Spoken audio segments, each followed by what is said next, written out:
You know how long I've been waiting for this? Oh, I'm about to make a name for myself here. I don't think you'll walk away from this. You make sure you let everybody know what happened here today. Hello there. I'm Scotty. You're not. And, it's December. Once again, we're doing sequels. It's Saturday. So we're doing the sequel. And we're doing the one sequel. The one sequel that I have been waiting, salivating to cover. I can't believe I put it so far down in the month. It's an extremely goofy movie. I might tear this shit apart. Oh, now, I have always said I never liked this movie, but I never realized how much I do not like this movie. In 1995, Disney released a Goofy movie. A movie that, even though it's not a Walt Disney Studios animated film, I think it belongs in the Disney Renaissance. I remember when I first saw the list of Disney Renaissance movies, I'm like, wait, a Goofy movie came out in the 90s. Why isn't it on the list? Well, it's not a Walt Disney Animated Studios pictures. I don't care. It deserves to be on that list. It defined the 90s. It was one of those Disney movies that defined the Disney movies of the 90s. It belongs on that list. And then, some years later in the late 90s, 99, 98? Let's see.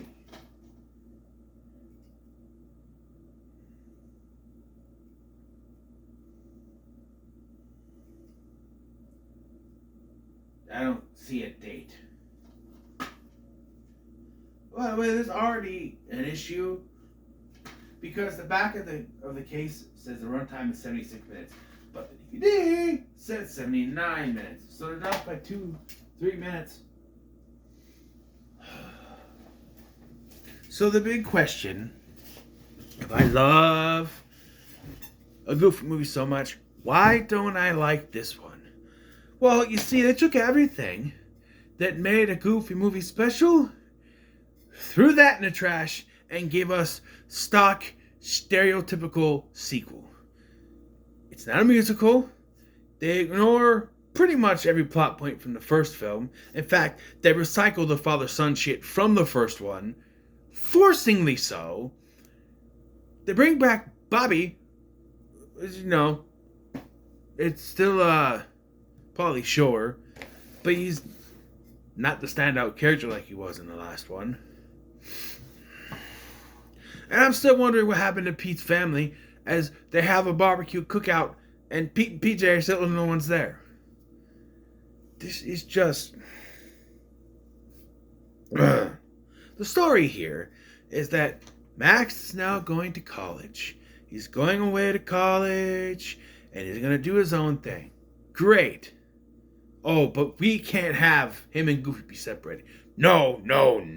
We need father and son bonding like the first film. Remember that. So let's force it here. And what I mean force it, I mean they literally force it. The events that need to happen for them to come together at the end are so forced. Goofy loses his job, which is now working in a toy factory. What happened to taking pictures of kids? Did that not work? I understand you get new jobs, but I don't know. That just went away. Bye-bye, we'll see ya. Out the window. Now he's at a toy factory. Because Max is going to college, he has no focus and gets fired. And, wouldn't you know it, unrealistically as fuck, they tell him the only jobs that he can get, he needs a degree. Bull motherfucking shit. You can get a job without a college degree. I am proof. I did not go to college and I have a job, but we're going to for 20 fucking years. So you don't need a college degree to get a job. But to force what they want to do with these characters, that has to be what he's told. So off to college, and not just any college. No, he can go to any college he wants. He's got to go to the same college as Max, because that's the plot line. Oh, and by the way, if you were already convinced that Disney is a glutton for making money, they literally put an ad in your face with the college X Games and ESPN all over this shit.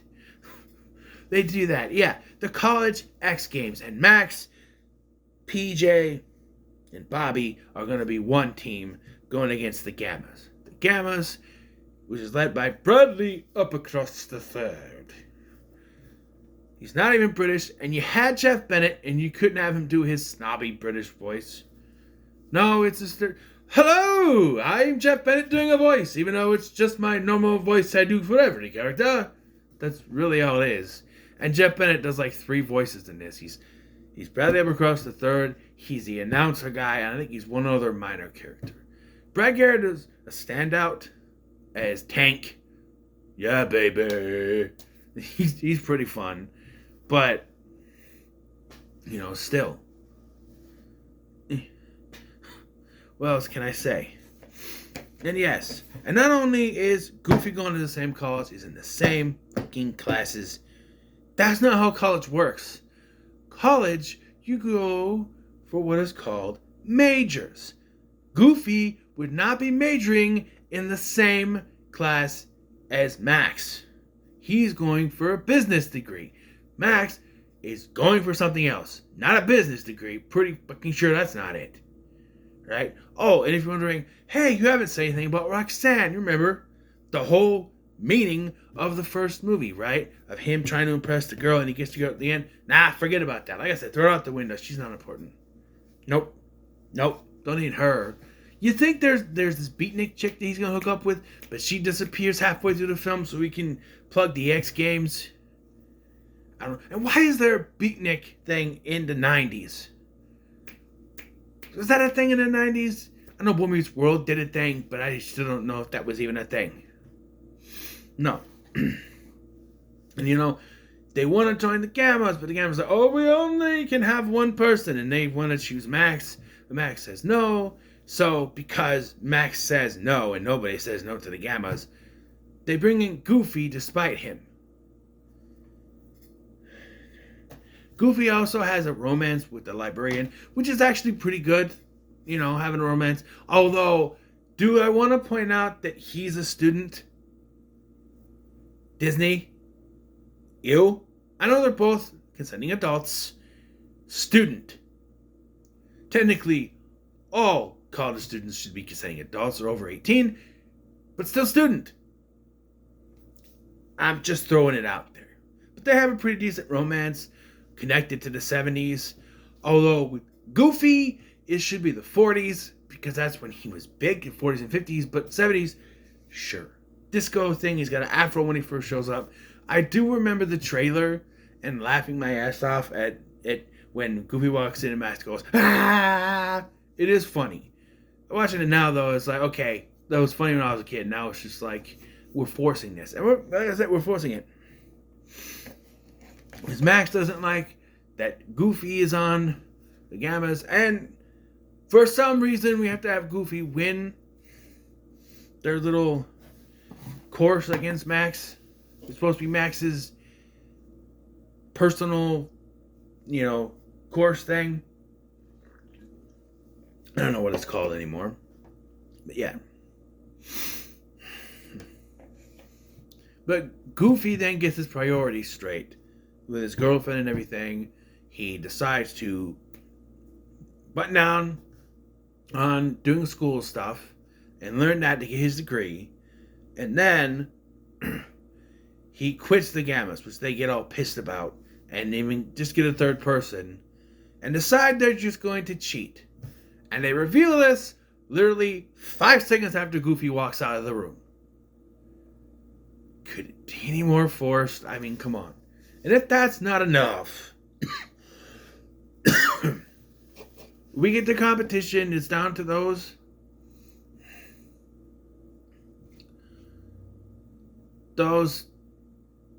two teams. Which, by the way, they say that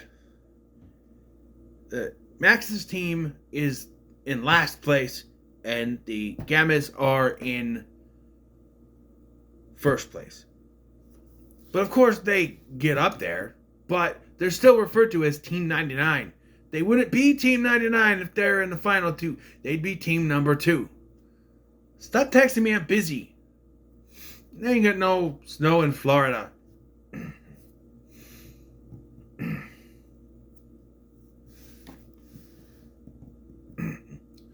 Anyway. So they decide they're going to cheat, which they do. And this is where I fucking lost it. Because this is so blatant. No referee or judge in the world would let this fly, but we have to do it to force Goofy into this. They're getting ready to take off on a 3 versus 3 downhill street course, right? Just as they're getting ready to go, they're counting the number. Bradley hits a button, sending PJ into the fucking sky. And they're like, no, false start, everybody come back. And they're like, oh, you can't compete because you only have 2 people. Max even points out that Bradley cheated. And Bradley's like, me? No. And then they just say, well, you can't compete without 3 people. If you don't get a 3rd person, you're disqualified. And I went, no. You saw this man fly into the atmosphere and you don't suspect cheating? What the fuck is this writing? They're just going to allow the disqualification from the team who didn't cheat because they don't have a 3rd person. I'm sorry. But this is cheating. It's obvious cheating. And it gets worse. So this is to force Goofy onto Max's team. Yeah. By the way, PJ's fine, but we don't see where he went. He's just into space, come back down, whatever. So yeah. We get to the end, and Bradley Uppercrust III is going to cheat again. He has the button out, going to press it. There are cameras watching him. He goes to press it. Goofy stops him, but he lands on the button, which causes Max to rocket into Tank, knocking into the big axe, causing a fire. Goofy comes in and saves the day, saves both Goofy and Tank. Both Max and Tank. And then, for some reason, Bradley Uppercrust III, blatantly cheating with the button in his head, is still allowed to compete and race to the finish line. But Max gets there first and wins.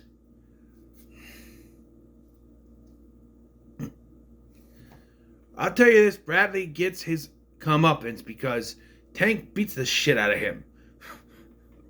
Let me tell you. And I thought it was funny because at the time we had a dog named Tank. So it was pretty cool. But anyway, yeah, Tank beats the shit out of him. And Goofy graduates. Max gives him the cup for some reason. For all intents and purposes, in my head canon, they reviewed everything afterwards and said, you know what? You win the cup, but we're giving it to you by disqualification because there was blatant cheating. Which is why it no longer means anything to Max and he gives it to Goofy. Because otherwise, it would mean much more if he actually won it. But this is so much cheating. I cannot, no. And then, he's like, we're going to have pizza, let's go. And he's like, no, I have my own plans with the librarian. He's a student. Not anymore, he graduated, but still. And he's like, well, I got a job here. Just kidding. And then drives off and, yeah. No.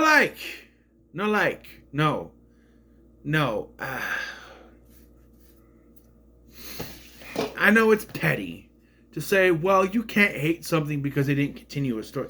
Yeah, but there's not one mention of Roxanne. The girl, he went the whole movie trying to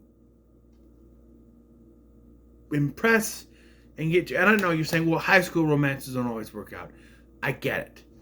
But movies like this, sequels that leave out the female character from the previous one, usually mention something like, I can't believe she broke up with me. Or I'm waiting for Roxanne to get here. And she calls.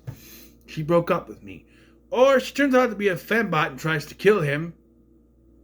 Yeah, that's it. Spoilers for something later, but we're going to talk about that too once we get to birth month. But yeah, and then there's so much forcing Goofy into this. Like, he lost the job. That sucks. But to sit there and tell him a lie to his face that the only way he can get a job is if he gets a college degree. Bullshit. You can get a job without a college degree. There's fast food restaurants out there. You know, there's bag boys at the grocery stores. You can get a job without a college degree. Most of the people in my family do not have college degrees, and they all have jobs. So, bullshit. That's just to have, and he can go to any college, but he has to go to the exact same college that Max is going into, even though he wouldn't be able to. You see, there's an application process.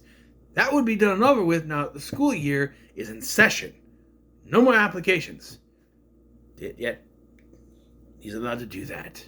And then he's in every single class that Max is in, despite the fact they're not going for the same degrees.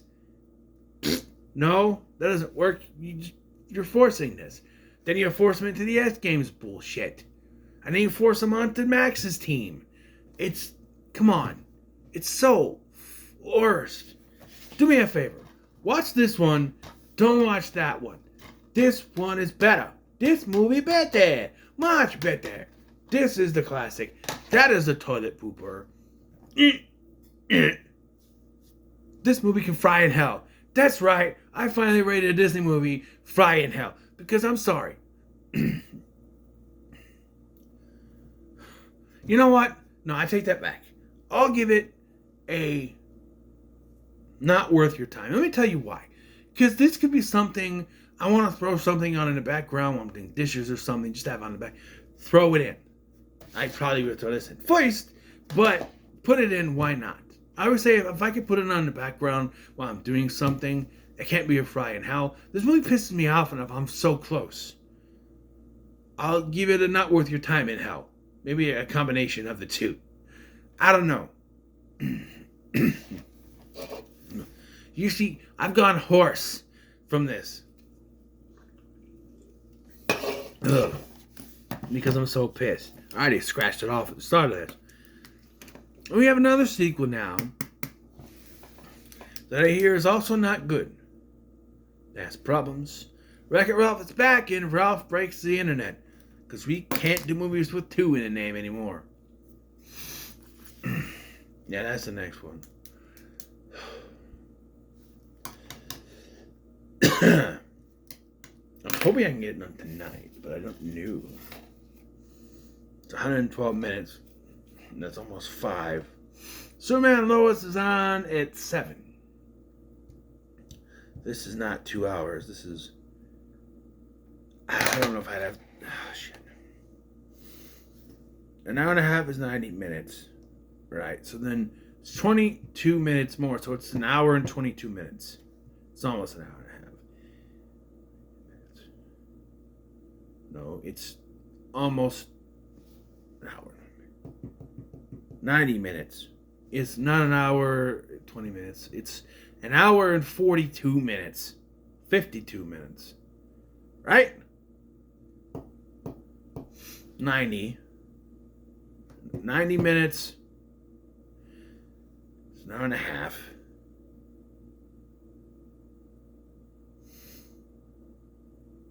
So, 1 hour, 30 minutes. Yeah, 52. Add the 22 onto it. An hour and 52 minutes. Yeah, an hour and 52 minutes. So it's close to 2 hours. If I was to start this at 5, it would be done just before Superman and Lois. But then you gotta remember, I have to do my review. And I can't do that. Superman and Lois is on. So maybe I'll start it a little bit later than 5. Maybe 5:30. That way, I just finish it after Superman and Lois and do the review then. Best I can do. I don't know. But until then, what are your thoughts on the extremely goofy movie? Leave a comment below, make sure to like, share, and subscribe. Thank you for watching. I'm Sky, and I'll see you in the next one.